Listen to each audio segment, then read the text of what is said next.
नमस्कार, स्वागत है आपका आपके अपने यूट्यूब चैनल कर्मवीर में। आज हम चर्चा करेंगे बिलिस 06 जो सूचना सूचना स्रोत जो पेपर होता है, उसके बारे में। इससे पहले मैं आपको बताना चाहता हूँ यदि आप मेरे चैनल पे नए हैं तो आप इस चैनल को लाइक करें, सब्सक्राइब करें और बेल आइकन को भी नीचे दबा दें ताकि मैं जब भी नया वीडियो बनाऊँगा तो आपको जो सूचना वो का नोटिफ़िकेशन मिल जाएगा। हम जो पहला अध्याय है संदर्भ स्रोत और उनका मूल्यांकन और उनका एक परिचय। जो संदर्भ जो स्रोत होते हैं तो उनके बारे में, उनकी परिभाषाओं को लेकर, उनकी विशेषताओं को लेकर परीक्षा में सवाल हमेशा आता रहता है। ये दिसंबर 14 जून 16-17 में ये सवाल आया हुआ है और इसको आप तैयार करें। और इसकी विशेषताएं क्या क्या होती है, जो संदर्भ ग्रंथ होते हैं, तो 2 नंबर का सवाल या 4 नंबर का सवाल आपके आ जाता है। तो इसको भी आप अच्छी तरह से तैयार करके रखें। और इन संदर्भ ग्रंथों के प्रकार और उनकी उपयोगिता को लेकर भी सवाल आ जाता है, जैसे कि शब्दकोश क्या है और शब्दकोश के क्या प्रकार है, इनको लेकर भी। ये सामान्य शब्दकोश है, विशिष्ट शब्दकोश है, या सामान्य शब्दकोशों के दो नाम बताइए, या विषयगत या विशिष्ट शब्दकोशों के नाम बताइए, और शब्दकोशों की उपयोगिता का क्या है। तो इसको लेकर भी सवाल आता रहता है, तो इसको भी आप तैयार करें। परीक्षा के दृष्टिकोण से अति महत्वपूर्ण है। और ये विश्वकोश जो एनसाइक्लोपीडिया होता है, ये भी अति महत्वपूर्ण है। इसको विशिष्ट विश्वकोश के बारे में जून 2017 में पूछा गया और इसकी उपयोगिता भी महत्वपूर्ण है परीक्षा की दृष्टि से। और जीवनी स्रोत है, जो बिब्लियोग्राफी होता है, वो भी एक इम्पोर्टेंस रखता है। आगे चलते हैं हम। ये काफ़ी सारे स्रोत है, हमें किसी के बारे में भी पूछा जा सकता है, थोड़ा आप तैयार कर रखें। ये नहीं है कि कभी सवाल नहीं आया तो अलग अलग बात है, लेकिन परीक्षा के दृष्टिकोण से महत्वपूर्ण है। अब संदर्भ स्रोतों के जो प्रकार है उनको लेकर भी सवाल आ रखा है। अब ये उनका किस प्रकार के, भाषागत है, भूमिगत है, व्यक्तिगत है, तो उनके प्रकार कौन से है, कौन सी पुस्तक है, तो ये सारा आप तैयार कर। और उनका मूल्यांकन तो अति महत्वपूर्ण है। तो ये आपकी प्रामाणिकता है, विशेष क्षेत्र को लेकर आप एक सवाल बन जाता है। और संदर्भ स्रोत मूल्यांकन का जो सूचना स्रोत है, तो ये भी परीक्षा के दृष्टिकोण से महत्वपूर्ण है। अगला अध्याय जो डिक्शनरी शब्दकोश हो, शब्दकोशों के बारे में भी काफ़ी सवाल बन जाते हैं और इसकी परिभाषा हमेशा पूछी जाती है। और ये परिभाषा भी आप याद कर लें। और इसकी जो लुइस सॉस ने भी इसकी परिभाषा दी है, तो ये भी विषयगत शब्दकोश की परिभाषा दिसंबर 19 में पूछी गई है। और और दूसरा ये जो शब्द है, ये डिक्शनरियम से हुई है, जिसका अर्थ है संग्रह, शब्द संग्रह से। तो ये भी पूछा जाए, छोटा सा है लेकिन 2 नंबर का सवाल हमेशा पूछा जाता है। और उसके वैकल्पिक नाम का भी सवाल पूछा जाता है, क्या क्या नाम, जैसे पारिभाषिक शब्द ग्लोसरी कहते हैं, या लेक्सिन कहते हैं, या थीसिस जो कंप्यूटर में हम देखते हैं थीसिस कहते हैं, या इनके बारे में भी थोड़ा बहुत पूछा जा सकता है। तो ये 4 नंबर का भी सवाल आ जाता है, वैकल्पिक नाम क्या है। या 2 नंबर का, जैसे प्राय कोश क्या होता है, इसके बारे में बताइए, 2 नंबर का सवाल। और इनके प्रकारों को लेकर भी 4 नंबर का सवाल आ जाता है। सामान्य शब्दकोश है, विशिष्ट शब्दकोश है, तो इनको लेकर भी सवाल ये हमेशा आ जाते हैं।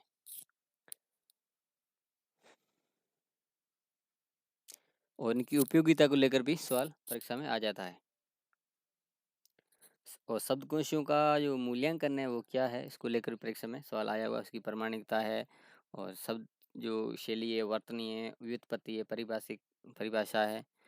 और उसके बाद जो प्रमुख है, अभी एक ऑक्सफोर्ड डिक्शनरी जो हम पढ़ते हैं, इसके बारे में पढ़ लेना। जो जितने भी है, एक बार आप देख लें, किसी के बारे में पूछा जा सकता है। जैसे ये वेबस्टर की 3rd इंटरनेशनल डिक्शनरी का 2018 जून 2018 में आया हुआ है। और ये कॉम्प्रहेंसिव इंग्लिश हिंदी डिक्शनरी जो हरदेव बहारी जी की है, जो एक हिंदी के जाने माने व्याकरणी है। जो व्याकरण की किताबें अच्छी है हरदेव बहारी जी की, मार्केट में मिलती है, जो कॉम्पिटिशन की तैयारी करते हैं उनको पढ़ा करते हैं।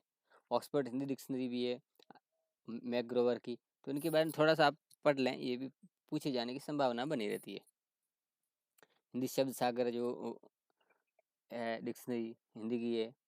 और उसके बाद ये विषयगत शब्दकोश है, तो इनके बारे में थोड़ा थोड़ा आप पढ़ लें एक बार, तो ये परीक्षा में पूछे जाने की संभावना बनी रहती है। अगले अध्याय में हम चलते हैं। अगला अध्याय है आपके एनसाइक्लोपीडिया यानी विश्वकोश। जो विश्वकोश मतलब काफ़ी सारी नॉलेज देते हैं ब्रॉड स्तर का।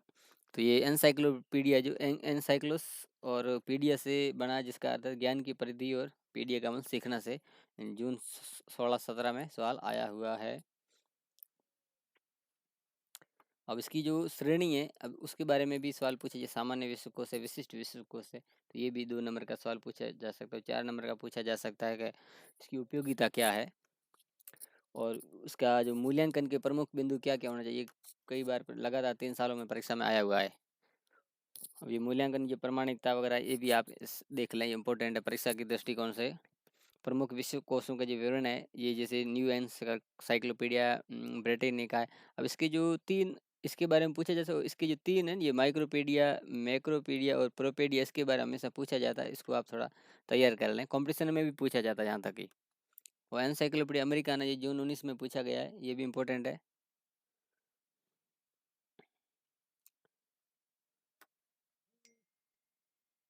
इंटरनेशनल एनसाइक्लोपीडिया सोशल साइंस, ये भी इम्पोर्टेंट है। तो इम्पोर्टेंट काफ़ी है, लेकिन कई बार ये नहीं तो वो पूछा जा सकता है, लेकिन अल्टरनेटली हमें तैयार करके रखना होगा।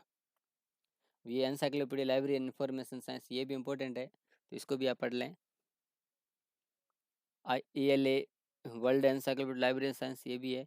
तो काफ़ी सारे ग्रंथ हैं, उनके बारे में पूछे जाने की संभावना बनी रहती है। अब जीवनी स्रोत जो बड़े बड़े जो महान व्यक्तित्व है, उनके बारे में जो किताबें लिखी गई, वो जीवनी स्रोत कहलाती है। और उनके बारे में भी परिभाषा पूछी जा सकती है। उन कार्यक्षेत्र, अब इसके बारे में डिटेल क्या जीवनी स्रोत होता क्या है, तो वो भी आप यहाँ से ये किसी व्यक्तियों के जीवन वृत्तांत इसमें उल्लेखित होता है। 2 नंबर का सवाल आपको दिला सकता है। उनका क्षेत्र क्या-क्या है, तो यहाँ से भी सवाल बन जाता है। अब जीवनी स्रोत के प्रकार क्या-क्या, सार्वभौमिक है, राष्ट्रीय है, विषयगत है, तो ये 2 नंबर का भी पूछा जा सकता है। इतना आपको लिखना पड़ेगा। अगर ज़्यादा है तो इनका पूरा ये पीछे जो विवरण है, ये आपको लिखना पड़ेगा। तो 4 नंबर का सवाल बन जाता है। और स्कोरिंग है, राष्ट्रीय जीवनी कोश के बारे में पूछा जाता है। और ये डिक्शनरी ऑफ नेशनल बिब्लियोग्राफी जो लंदन है, 2006 में, जून 2016 में सवाल पूछा गया है।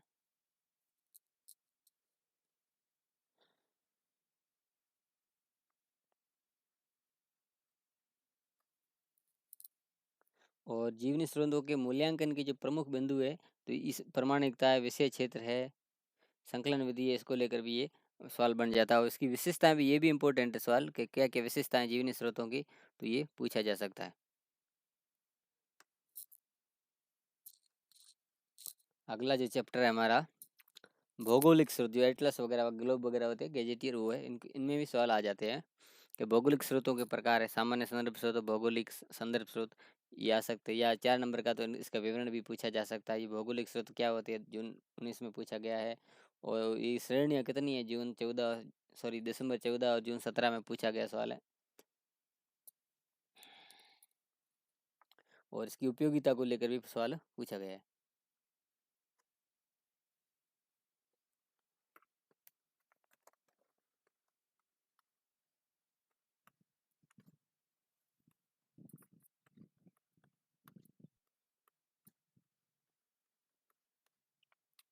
वेबस्टर्स न्यू ज्योग्राफिकल डिक्शनरी के लिए जून 19 में सवाल आ रखा है, इसके बारे में आप तैयार कर लें। ये परीक्षा के दृष्टिकोण से भी महत्वपूर्ण है, और राष्ट्रीय गजेटियर की भी महत्वपूर्ण है।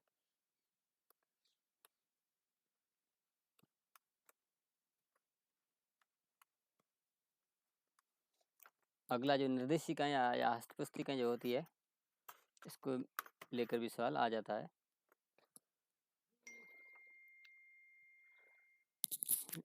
इसकी परिभाषा पूछी जा सकती है, उद्देश्य पूछा जा सकता है। ये परिभाषा, ये सूची है जिसमें सूचना दी होती है, ये इम्पोर्टेंट है और आपसे पूछा जा सकता है। इसके उद्देश्य के लिए भी पूछे जा सकते हैं। और प्रकार पूछे गए जून 17 में, ये भी महत्वपूर्ण है।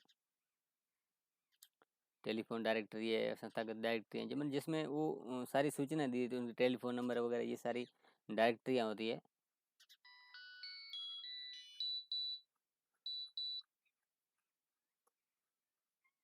और उनका मूल्यांकन क्या है, तो ये भी आप पूछ सकते हैं, आपसे पूछा जा सकता है। हस्तपुस्तिकाओं का भी पूछा जा, इसकी परिभाषा क्या होती है, ये भी आपके 2 नंबर का पूछा जा सकता है।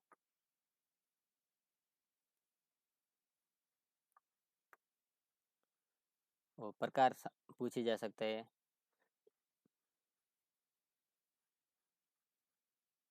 और उनका मूल्यांकन भी पूछा जा सकता है।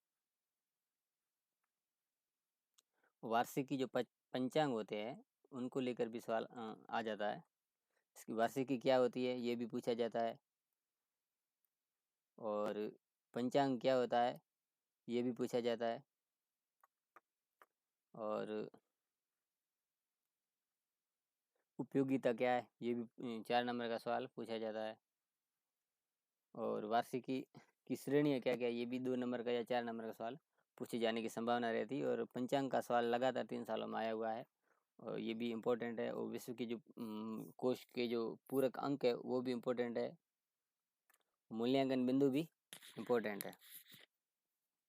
वार्षिकियाँ, पंचांग, विश्वकोश के जो पूरक अंक है ये भी, इसके लिए भी दिसंबर 19 में सवाल आया हुआ है। और स्टेटमेंट ईयर बुक, ये भी जून 19 में सवाल पूछा गया है। और रेफरेंस एनुअल, तो एक एक चीज़ इसके बाद आप थोड़ा देख लें, थोड़ा परीक्षा के दृष्टिकोण से महत्वपूर्ण है, क्योंकि अल्टरनेटली सवाल पूछ लेते हैं, हर बार वही रिपीट नहीं होता, कई बार थोड़ा अल्टरनेट सवाल भी आ जाता है, तो आप साथ उसको वैकल्पिक तौर पे भी आप उसको पढ़ लें। जो बिब्लियोग्राफी होती सूची है, उसकी आवश्यकता और क्या प्रकार है, और उसकी जो अर्थ को लेकर भी सवाल पूछा गया है। और उसकी परिभाषा भी पूछी गई है। आप किसी भी लेखक की परिभाषा आप याद कर लें और 2 नंबर प्राप्त कर सकते हैं। उद्देश्य और कार्य भी पूछे जा सकते हैं। वो प्रकार जून 16-17 में पूछी गई है।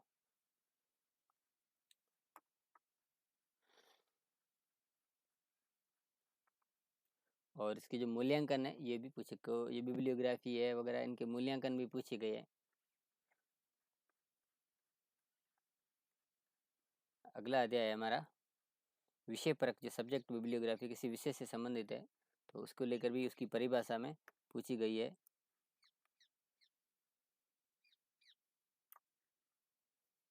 उसका विषय क्षेत्र, स्वरूप वगैरह ये भी पूछा है। अब प्रकार भी पूछे जा सकते हैं, इंपॉर्टेंट है। और उपयोगिता तो उसको लेकर सवाल दिसंबर 19 में आया है।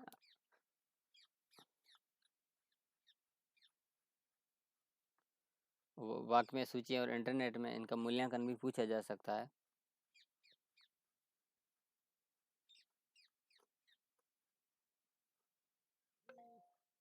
अब ये जो राष्ट्रीय वाग्मय सूची है, इस पूछे जा सकते हैं, इनकी सूची 2 उदाहरण बताइए। तो ये आपके 2 उदाहरण है, बीएनबी और आईएनबी, ब्रिटिश नेशनल बिब्लियोग्राफी और इंडियन नेशनल। ये सवाल 2 बार आया हुआ है परीक्षा में, तो पूछा जा सकता है। तो 2 नंबर का महत्व रखता है कि 2 राष्ट्रीय वाग्मय सूचियों का नाम बताइए। तो बीएनबी और आईएनबी, पूरा नाम रखना आपको, ब्रिटिश नेशनल बिब्लियोग्राफी और इंडियन नेशनल बिब्लियोग्राफी। और इसकी परिभाषा भी पूछी जा सकती है, आप इसको भी तैयार कर के रखें। इसे को लेकर भी जून 17 में सवाल आया हुआ है। और उपयोगिता भी महत्वपूर्ण परीक्षा के दृष्टिकोण से। और उनका मूल्यांकन को लेकर भी सवाल आया हुआ, जून 19 से दिसंबर 19 में आया हुआ है। और इसमें अब ये बीएनबी को का पूछा जा सकता है या आईएनबी का, दोनों को आप तैयार करके रखें।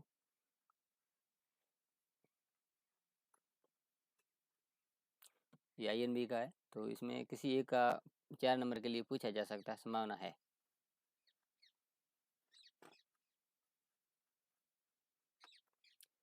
अगला जो अध्याय हमारा वो है ट्रेड बिब्लियोग्राफी। अब ट्रेड बिब्लियोग्राफी के उदाहरण पूछे जा सकते हैं, तो वो भी हम देखेंगे।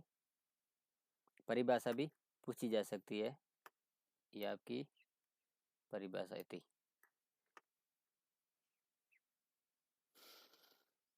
प्रकार को लेकर भी सवाल आ जाता है, उपयोग को लेकर भी, मूल्यांकन को लेकर भी। अब ये इंडियन बुक इन प्रिंट से जून 16 में इसका सवाल आया हुआ है एक, तो इनको आप पढ़ लें।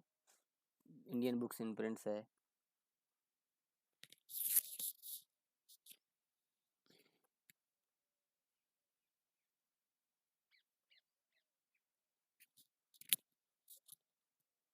अगला अध्याय है यूनिवर्सल बिब्लियोग्राफी, सार्वभौमिक जो ऑल वर्ल्ड में, उसकी बाधाएं क्या क्या है, तो उस बाधाओं को लेकर भी 4 नंबर का सवाल बन जाता है। और संकलन के लिए क्या क्या प्रयास है, ये भी महत्वपूर्ण है। और इफ्ला इफ्ला का जो क्या प्रयास है, international federation of library association, इसकी फुल फॉर्म पूछी जा सकती है।